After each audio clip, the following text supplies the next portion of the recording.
All right, so like I said when the video cut me off here, our estimate for f of 1/2, which is the polynomial, which is the function value at 1/2, our estimate with the polynomial is 15/8.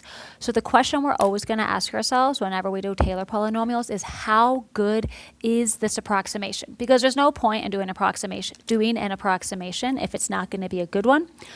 So we're going to be able to find in this case exactly how good our estimate is, because luckily for us, this function right here isn't actually that unfriendly to plug into. Like if I wanted to do cosine of 1/2, that'd be kind of difficult to do, but I can easily plug 1/2 into here. So let's go ahead and find the actual value of 1/2 for the function. So whenever I plug that in there, I am going to get 1 over 1 minus 1/2, which is 1 divided by 1/2, which is 2. So these two really aren't that far apart. I mean, depending on your definition of accurate and close enough, these two aren't too far apart. Now keep in mind, normally we're not going to be able to find the true function value because the function is going to be too unfriendly to deal with. We'll just have to deal with our approximation. But in this case, what we want to do the first time doing this is we want to start with a familiar context that we can plug into to see how good the approximation is. And then that'll allow us to move on to more complicated functions where you can't directly plug in. This is just going to allow us to make a discovery and come up with some new insights just because we could plug directly in. All right, last thing I want to do is talk about error and what is the error here. So in your science classes, you've probably done error before.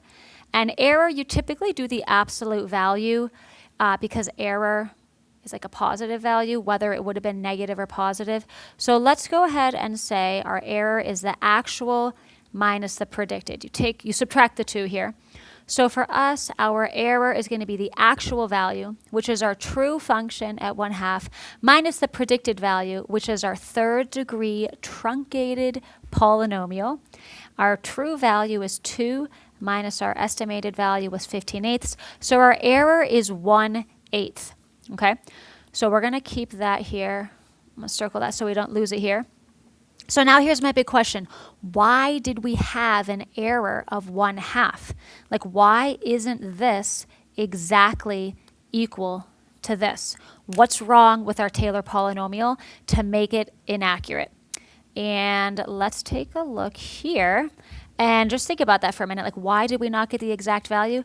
And it's because we didn't go all the way out to infinity, like x to the 4th, x to the 5th, x to the 6th, x to the 7th, etc., etc.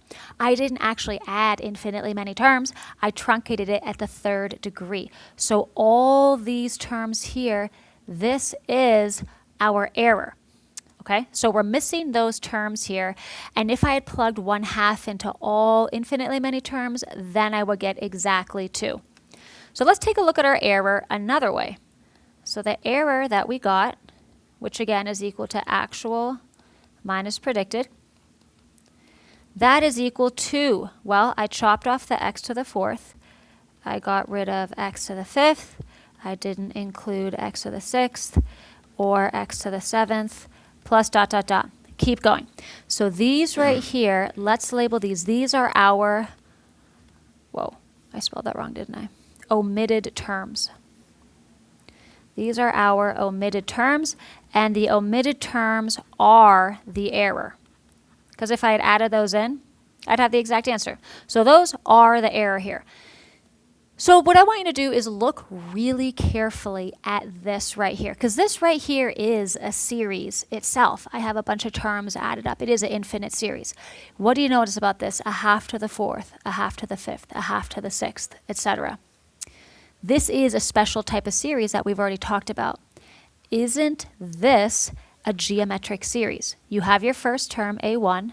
Is there a common ratio? Do you multiply by the same thing every time, going from term to term? And you should see, wait a minute, there is a common ratio. You multiply by 1/2 every time. And your ratio is less than 1, which we need. And our first term is 1/2 to the 4th, which is 1/16. So, okay, this is kind of cool. My error is a geometric series. And don't we know how to find the sum of an infinite geometric series? So our sum which here is really the sum of the error. Let's go ahead and sum it up. So my first term was 1/16 over 1 minus the ratio of a half. 1/16 divided by 1/2 is 1/16 times 2 over 1. 2/16 is 1/8. Oh my gosh, people, that number should look familiar because that is the error we got right here whenever we did actual minus predicted. So in this case, I was actually able to get the error this way by summing up the infinitely many terms of the geometric series. That's pretty cool. So we have already touched on everything that you're going to need to know for Taylor series for the exam. The last thing I need you to write down are these 4 things here, and then we're good to go to pick up in class again. These are the 4 things that you need to be able to do for game day. So write a function as a Taylor series, power series. We're going to differentiate between the two soon. Find the interval of convergence. We're going to do that very soon. Approximate function values using the truncated polynomial. We just did that. And discuss error. We just started doing that. There is a lot more to error than this, but you've already seen most of the 4 things you're going to have to do for the exam for a Taylor series. All right, so that's a good place to stop. We'll build on that in class and see you later.